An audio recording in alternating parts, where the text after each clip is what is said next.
complete picture.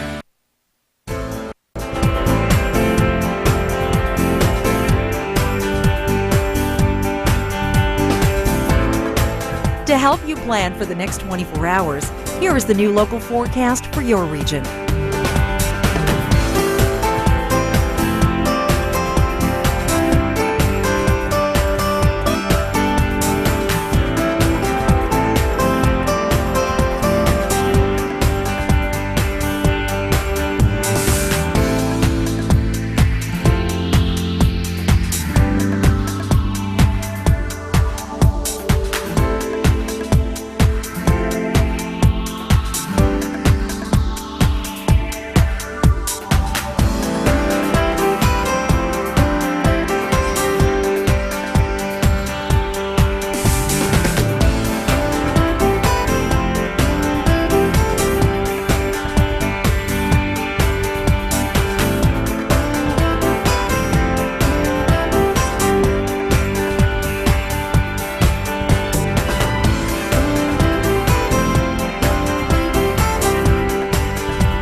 Coming up in your next local, all the long-term information to plan for the week ahead. To upload your photos and videos, visit upload.theweathernetwork.com. Stay tuned to Force of Nature, a look at the wildest weather from around the world. This local forecast has been brought to you by Carpet One Floor and Home. Every type of floor for every type of home. Beautiful made affordable.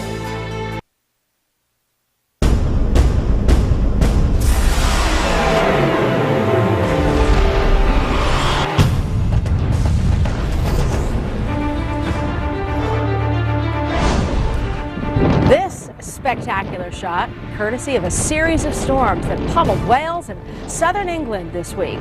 And it's not over yet. Rain and wind warnings in effect again today.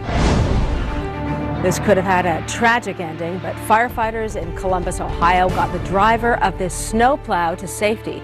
The plow broke through a retaining wall and dangled 6 meters over an interstate highway.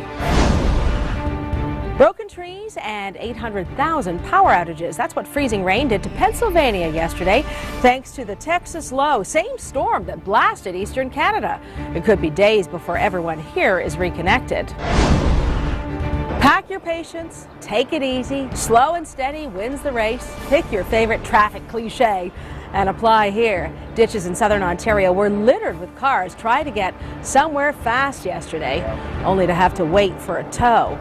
The Texas low was doing this to Halifax last night. Snow's tapered off, but there were still cancellations today as road cleanup continues.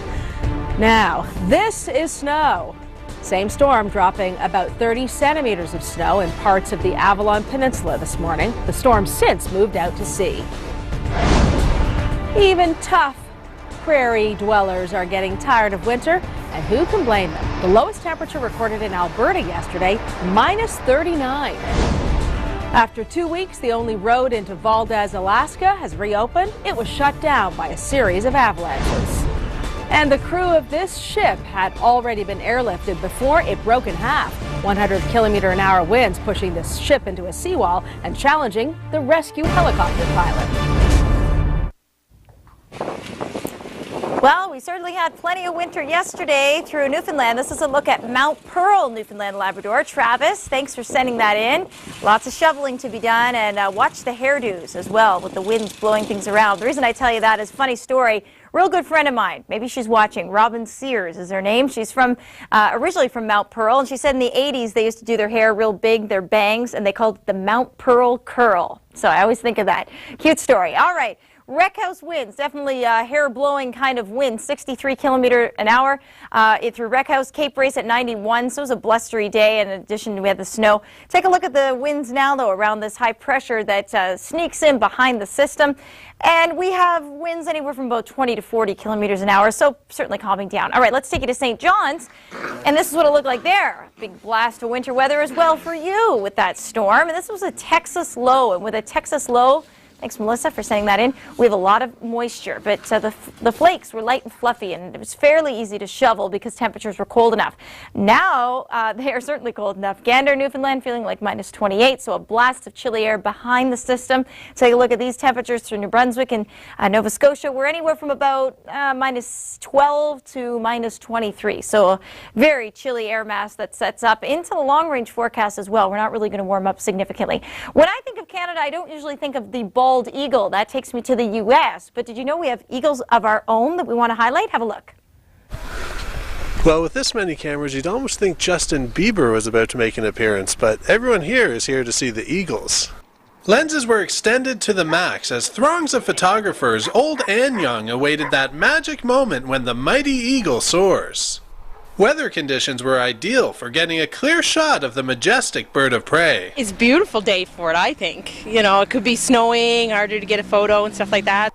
Hundreds of bald eagles can be found in the Annapolis Valley between late November and early March. During the Eagle Watch in Sheffield Mills, large piles of chicken are laid out in designated areas to attract the birds for public viewing. In Germany, you might be lucky if you see them in the Alps, if you go there and if you see a European eagle. But other than that, no chance to see any eagles. The best time of day for viewing the most eagles is generally in the mid to late morning. For the Weather Network, I'm Nathan Coleman in Sheffield Mills, Nova Scotia. This weather segment has been brought to you by your local insurance broker displaying this symbol. Your best insurance is an insurance broker.